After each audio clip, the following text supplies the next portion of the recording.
வணக்கம் மக்களே. உத்தரப்பிரதேச மாநிலத்தில் இருக்கக்கூடிய ஃபதேபூர் மாவட்டத்தில் ஜூன் 28ஆம் தேதி நைட்டு பிபிபூர் ரயில்வே தண்டவாளத்தில் ஒரு அடையாளம் தெரியாத சடலம் கிடக்குது அப்படிங்கிற தகவல் போலீஸ்க்கு தெரிய வருது. இந்த தகவல் கிடைச்சதுமே அந்த போலீஸ் ஸ்டேஷனில் இருக்கக்கூடிய ஒரு டீம் வந்து அந்த ஸ்பாட்டுக்கு போயிட்டு யார் என்ன அப்படிங்கிறதுக்கான விசாரணையை ஸ்டார்ட் பண்ணுறாங்கங்க. அங்கே போயிட்டு பார்த்த போலீஸ் வந்து ஒரு பெண்ணோட சடலம் தான் அது அப்படிங்கிறத ஐடென்டிஃபை பண்ணுறாங்க. கூடவே அந்த பெண்ணுக்கு ஒரு 18லேருந்து 20 வயசுக்குள்ளே இருக்கலாம் அப்படிங்கிறது முதல் கட்டமாக அவங்க அந்த பாடியையும் அங்கே இருக்க விஷயங்களை பார்த்துட்டு அவங்க முடிவு பண்ணுறாங்க. இதுக்கப்புறமா அடையாளம் தெரியாத மரணம் அப்படிங்கிற மாதிரி அவங்க கேஸை ஃபைல் பண்ணிவிட்டு இந்த பாடியை அட்டாப்சி பண்ணுறதுக்காக கவர்மெண்ட் ஹாஸ்பிட்டலுக்கு அனுப்பி வச்சுட்டு யார் இந்த இறந்து போனவங்க, ஸோ இவங்கெல்லாம் வந்து ட்ரெயினில் விழுந்தாங்களா இல்லை யாராவது கொலை பண்ணி இவங்களை கொண்டு வந்து போட்டுட்டு போனாங்களா, இந்த மாதிரி ஒரு கோணத்தில் போலீஸ் அவங்களோட விசாரணையை ஸ்டார்ட் பண்ணுறாங்கங்க. ஸோ இன்னொரு பக்கம் வந்து போலீஸ் வந்து இது யார் அப்படிங்கிறதுக்கு ஃபஸ்ட்டு ஐடென்டிஃபை பண்ணாங்கன்னா தான் இதுக்கப்புறமா அவங்களோட மரணத்தில் இருக்கக்கூடிய மர்மங்கள் வெளியே வரும் இல்லையா. ஸோ அந்த மாதிரி விசாரணை போயிட்டுருக்கப்ப தாங்க போலீஸ் என்ன பண்ணுறாங்கன்னா, ஏதாவது மிஸ்ஸிங் கேஸ் ரிலேட்டடாக போலீஸ் ஸ்டேஷன்ஸ்க்கு ஏதாவது கம்ப்ளைண்ட் வந்திருக்கா, அந்த பாடி கிடச்ச அந்த சர்க்கிள்குள்ளே வெளியில் அவுட்டரில் இந்த மாதிரி வந்து யாராவது காணாமல் போயிட்டாங்க அப்படிங்கிறதுக்கான கம்ப்ளைண்ட் வந்திருக்கா அப்படின்னு சொல்லிட்டு ஒவ்வொரு போலீஸ் ஸ்டேஷனுக்குமே ஒரு சர்க்குலர் அனுப்புகிறாங்க. உங்களுக்கு யாராவது இந்த மாதிரி இந்த வயசுக்குள்ளே மிஸ்ஸிங் அப்படின்னு சொல்லி கேஸ் ஏதாவது வந்துருந்தால் எங்களுக்கு இன்ஃபார்ம் பண்ணுங்கள். ஏன்னா ரயில்வே ரோட்டில் வந்து ஒரு அடையாளம் தெரியாத பாடி எங்களுக்கு கிடச்சிருக்கு, அது யார் அப்படின்னு சொல்லிட்டு நாங்கள் ஐடென்டிஃபை பண்ணணும்னு சொல்லி அந்த பாடியோட ஃபோட்டோஸையுமே வந்து ஒவ்வொரு போலீஸ் ஸ்டேஷனுக்கும் அனுப்புகிறாங்கங்க. அப்படி அனுப்புகிறப்ப தாங்க ஸோ ஆல்ரெடி வந்து ஒரு மிஸ்ஸிங் கேஸ் ரிலேட்டடாக ஒரு கேஸ் ஃபைல் ஆகிருக்க விஷயம் போலீஸ்க்கு தெரிய வருது. இது எங்கே ஃபைல் ஆகிருக்கு அப்படின்னா தாரியானோ போலீஸ் ஸ்டேஷன் பகுதிக்கு உட்பட்ட காசிப்பூர் ஆரே அப்படின்னு சொல்லிட்டு ஒரு வில்லேஜ் இருக்குங்க. இந்த வில்லேஜில் தான் வந்து ஒரு பொண்ணு காணாமல் போயிட்டா அப்படின்னு சொல்லிட்டு அந்த பொண்ணோட அப்பா வந்து போலீஸ் ஸ்டேஷனில் கம்ப்ளைண்ட் கொடுத்துருக்காரு. கம்ப்ளைண்ட் கொடுத்த அந்த பொண்ணோட பேர் என்னன்னு பார்த்தீங்கன்னா புஷ்பாங்க. அந்த பொண்ணோட அப்பா வந்து மகாவீர் லோதி அப்படிங்கிறவர் தான் செவ்வாய்க்கிழமை அன்னைக்கு போயிட்டு போலீஸ் ஸ்டேஷனில் வந்து கம்ப்ளைண்ட் கொடுத்துருக்காரு. என்னோட பொண்ணு வந்து 42 வயசாகக்கூடிய ஒருத்தரை லவ் பண்ணால் அவரோட தான் வாழ போகிறேன்னு சொல்லிட்டு வீட்டிலேருந்து கிளம்பி போனா, அவள் போய் இப்போ 1 வருஷம் ஆகுது. ஸோ அவரோட தான் வந்து ஒரு தனியாக ஒரு வீடு எடுத்து வாழ்ந்துட்டு இருந்தா. திடீர்னு என் பொண்ணு வந்து ரெகுலராக எங்ககிட்ட பேசிக்கிட்டு தான் இருந்தா. ஆனால் இப்போது ஜூன் 22ஆம் தேதியிலேருந்து அவகிட்ட எங்களால் காண்டாக்ட் பண்ணவே முடியலை. நாங்களும் ஃபோன் பண்ணி பார்க்குறோம், எங்களால் அவகிட்ட பேச முடியல. அவளும் எங்களுக்கு கால் பண்ணலை. அவளை பற்றின எந்த தகவலும் எங்களுக்கு தெரியலை. சரி, அவள் இருக்கக்கூடிய வீட்டில் போய் பார்க்கலான்னு பார்த்தா அங்கேயே எனக்கு அவங்களோட அந்த இப்போ இருக்கக்கூடிய கணவர் அப்படிங்கிறவர் சரியான ஒரு விஷயம் சொல்லவே மாட்டேங்கிறாரு. அதனால் என்னோடய பொண்ணுக்கு என்னாச்சுன்னு சொல்லி எனக்கு தெரியலைங்க சார். ஸோ அதனால் நீங்கள் என்னோடய பொண்ணை கொஞ்சம் கண்டுபிடிச்சி கொடுங்க அப்படிங்கிறத தான் அவர் வந்து கம்ப்ளைண்ட்டாக கொடுக்குறாருங்க. ஸோ இப்போ இந்த கம்ப்ளைண்ட்டை பார்த்த போலீஸ் என்ன பண்ணுறாங்க அப்படின்னா ஜூன் 22ஆம் தேதி அவங்க கம்ப்ளைண்ட் கொடுத்துருக்காங்க. ஆனால் ஜூன் 28ஆம் தேதி இந்த பாடி கிடைக்கிது. அப்போ வந்து இந்த பொண்ணு வந்து இப்போ இறந்துருக்கவங்க வந்து அந்த மிஸ்ஸிங் கம்ப்ளைண்ட் கொடுத்தவங்களோட மகளா அப்படிங்கிறத கன்ஃபார்ம் பண்ணுறதுக்காக அந்த பர்சனை வந்து கூட்டிகிட்டு வந்து இந்த மாதிரி எங்களுக்கு அடையாளம் தெரியாத ஒரு பாடி கிடச்சிருக்கு, நீங்கள் வந்து அதை அடையாளம் காட்ட முடியுமா, உங்கள் பொண்ணு காணோன்னு சொல்கிறீங்கல்ல, ஸோ காணாமல் போனதுக்கு அப்புறமா தான் வந்து எங்களுக்கு இந்த பாடி கிடச்சிருக்கு, நீங்கள் பார்த்து ஒருக்கா கன்ஃபார்ம் பண்ணிட்டீங்கன்னா எங்களுக்கும் இந்த கேஸில் கொஞ்சம் அடுத்த மூவ் வந்து பண்ண முடியும் அப்படிங்கிற மாதிரி அவங்க சொல்கிறாங்க. சம்மந்தப்பட்ட அவருமே போயிட்டு அவங்க பொண்ணா அப்படின்னு சொல்லி பார்க்குறப்ப தாங்க ஸோ இறந்து போனது இந்த புஷ்பா அப்படிங்கிறது கன்ஃபார்மாக தெரிய வருது. புஷ்பாவோட அப்பா இது என் பொண்ணு தான் அப்படின்னு சொல்லி சொல்கிறாங்க. அதுக்கப்புறம் ஒரு சில மெடிக்கல் டெஸ்ட்டில் பேரண்ட்ஸ் அப்படின்னு சொல்லிட்டு ப்ரூவ் ஆயிடுதுங்க. ஸோ இப்போ வந்து இந்த அடையாளம் தெரியாத பாடி யாரோடது அப்படின்னு சொல்லிட்டு போலீஸ்க்கு தெரிய வருது.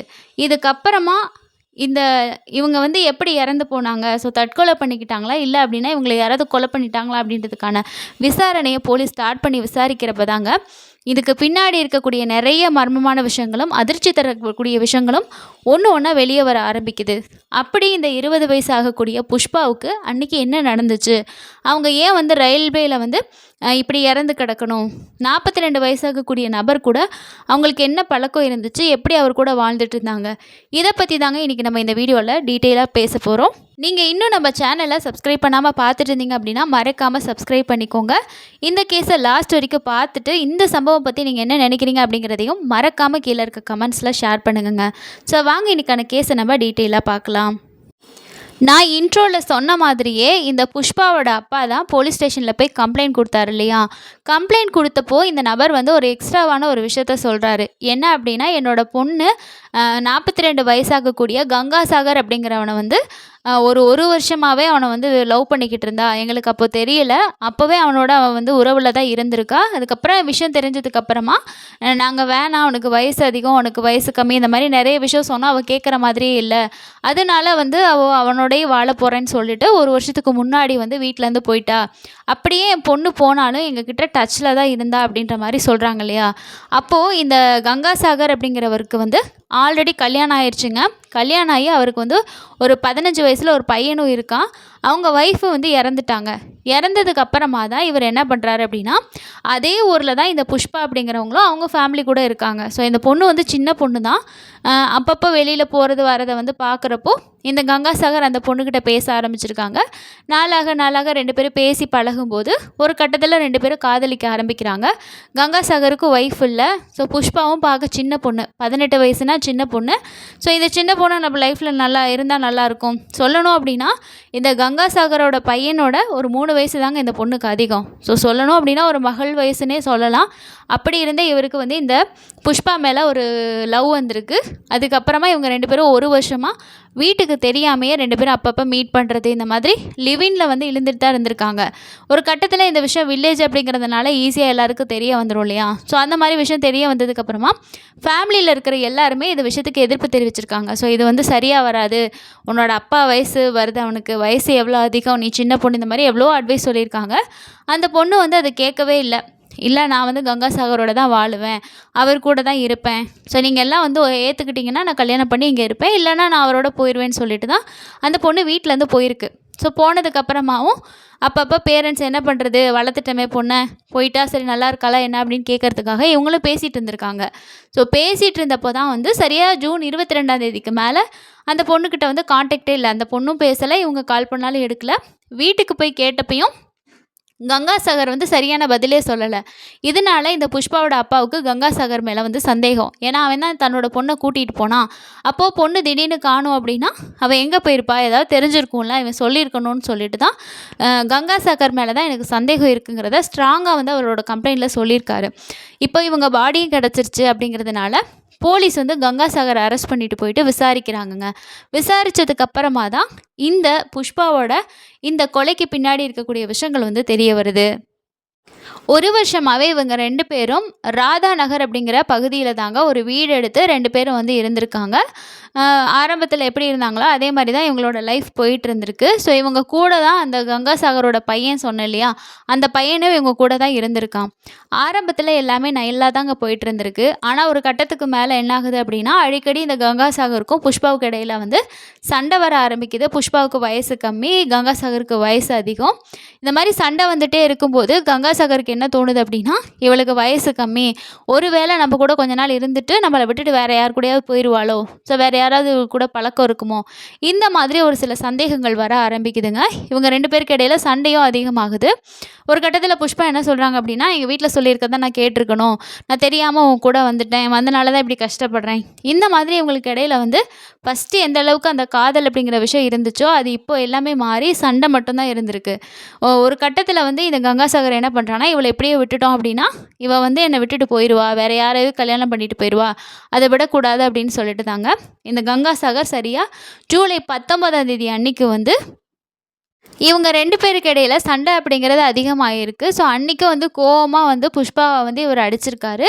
அப்புறம் வந்து சரி நார்மலாக எப்பயும் போல் சண்டைன்னு சொல்லிட்டு நார்மலாக இருந்திருக்காங்க. ஸோ 1 or 2 டேஸ் ஆகும்போது என்ன பண்ணுறாரு அப்படின்னா, இது கங்காசாகர் வந்து புஷ்பாவை வந்து கொலை பண்ணிடலாம் அப்படின்ற முடிவுக்கு வந்துட்டார். ஸோ இனிமேல் இவளை விட்டு வச்சோம் அப்படின்னா நம்மளையும் வாழ விட மாட்டா, இவளும் வேறவனோட போயிடுவா அப்படின்னு சொல்லிட்டு ஒரு நாள் வந்த சண்டையில் என்ன பண்ணியிருக்காருன்னா, இவர் வந்து புஷ்பாவை கொலை பண்ணியிருக்காருங்க. கொலை பண்ணதுக்கு அப்புறமா கிட்டத்தட்ட வந்து ஒரு 4-5 நாளாக அந்த பாடியை வந்து அந்த வீட்டிலையே வச்சுருந்துருக்காங்க. ஸோ என்ன பண்ணுறது அப்படின்னு தெரியாமல் வீட்டிலையே வச்சுருந்தாங்க. இதுக்கு மேலேயும் வச்சுருந்தோம் அப்படின்னா கண்டிப்பாக ஸ்மெல் வந்துடும், யாருக்காவது தெரிய வந்துடும் அப்படின்னு சொல்லிட்டு தன்னோட பையன், ஸோ தன்னோட ஒரு 15 வயசு பையன் இருக்கா இல்லையா, அவனும் அவனோட இன்னும் 2-3 பேர்த்த சேர்த்துக்கிட்டு வீட்டில் இருக்கக்கூடிய டிராக்டரை எடுத்துக்கிட்டு நைட் என்ன பண்ணுறாங்கன்னா, அந்த டிராக்டரில் இந்த புஷ்பாவோட பாடியை தூக்கி போட்டுக்கிட்டு அந்த ரயில்வே ரோடு இருக்கு இல்லைங்களா, ஸோ அங்கே வந்து கொண்டு போயிட்டு அந்த ரயில் ரோட்டில் வந்து இந்த பாடியை வந்து போட்டுட்டு வந்துடுறாங்க. இவங்களோட பிளான் என்னவாக இருந்திருக்கு அப்படின்னா, ரயில்வே ரோட்டில் போட்டோம் அப்படின்னா ட்ரெயின் அடித்து இறந்து போயிட்டா, ஸோ அப்படின்ற மாதிரி வந்து ஒரு தற்கொலைக்கான கேஸோ இல்லை ஒரு ஆக்சிடெண்ட் கேஸாக வந்து மாறிடும், இதனால அதனால நம்ம வந்து மாட்ட மாட்டோம் அப்படின்னு சொல்லிட்டு தான் இவங்க இந்த மாதிரி வந்து செஞ்சுருக்காங்கங்க. ஸோ அதுக்கப்புறம் வந்து வீட்டுக்கு வந்திருக்காரு. அவர் எதுவுமே தெரியாத மாதிரி பேசாமல் இருந்திருக்காரு. அந்த 6 நாள் பாடி வீட்டில் இருக்கப்போ தான் அந்த புஷ்பாவோட அப்பா வந்து கேட்டதுக்கும் எதுவுமே தெரியாது அப்படிங்கிற மாதிரி ஒரு பதில் சொல்லியிருக்காரு. இந்த விசாரணை எல்லாமே போலீஸ் இவரை அரெஸ்ட் பண்ணி விசாரிக்கிறப்ப தாங்க தெரிய வருது. இதுக்கப்புறமா அந்த சம்பவத்துக்கு பயன்படுத்தின டிராக்டர், அதுக்கப்புறமா அவங்க வந்து யூஸ் பண்ண 2 வீலர்ஸ் அப்படின்னு சொல்லிட்டு போலீஸ் இதை எல்லாத்தையுமே போலீஸ் வந்து சேஸ் பண்ணியிருக்காங்க. கூடவே இந்த கங்காசாகர், அவங்க பையன், இன்னும் 2 பேர்த்த அரெஸ்ட் பண்ணியிருக்காங்கங்க. ஒருத்தர் வந்து தலைமறைவாக இருக்கார் அப்படின்னு சொல்லிட்டு தெரிய வருதுங்க. இவங்க 3 பேர்த்தையும் வந்து கோர்ட்டில் ஆஜர் பண்ணி சிறையிலையும் அடைச்சிருக்காங்க. கங்காசாகரோட பையனை வந்து சிறுவர் சீர்திருத்த பள்ளியிலையும், மீதி இருக்கிறவங்கள சிறையிலையும் வந்து அடைச்சிருக்காங்கங்க. இந்த சம்பவம் அந்த கிராமம் மட்டும் இல்லாமல் அந்த மாவட்டம் முழுக்கவே ரொம்பவே பரபரப்பை ஏற்படுத்தியிருக்கு. எல்லாருமே என்ன சொல்லியிருக்காங்க அப்படின்னா, இந்த பொண்ணு ரொம்ப சின்ன பொண்ணு, இவன் ஏமாற்றி அந்த பொண்ணை லவ்னு சொல்லிட்டு விழ வச்சான். சரி, இவனுக்கு ஒய்ஃப் இல்லை, கல்யாணம் பண்ணா அப்படின்னா நல்லபடியாக வச்சு வாழ்ந்துருக்கலாம். அதுக்கு இந்த மாதிரி வந்து அந்த பொண்ணை கொலை பண்ணுறது ஒரு தீர்வு அமையாது, இவனுக்கெல்லாம் நல்ல பனிஷ்மெண்ட் கிடைக்கணும் அப்படின்னு சொல்லிட்டு அந்த ஊரில் இருக்க எல்லாருமே சொல்லியிருக்காங்கங்க. ஓவராலாக இதுதாங்க கேஸ். ஸோ இந்த கேஸை நீங்கள் ஸ்டார்டிங்லேருந்து லாஸ்ட் வரைக்கும் பார்த்துருப்பீங்க. இந்த சம்பவத்தை பற்றி நீங்கள் என்ன நினைக்கிறீங்க அப்படிங்கிறத மறக்காமல் கீழே இருக்க கமெண்ட்ஸில் ஷேர் பண்ணுங்க. இந்த மாதிரி நிறைய உண்மையான குற்ற சம்பவங்களை நம்ம தொடர்ச்சியாக வீடியோஸாக வந்து ஷேர் பண்ணிக்கிட்டு இருக்கோம். ஸோ சேனலுக்கு சப்ஸ்கிரைப் பண்ணி சப்போர்ட் பண்ணுங்கள். அடுத்த இன்னொரு யூஸ்ஃபுல்லான ஒரு க்ரைம் கேஸில் சந்திக்கலாம். நன்றி.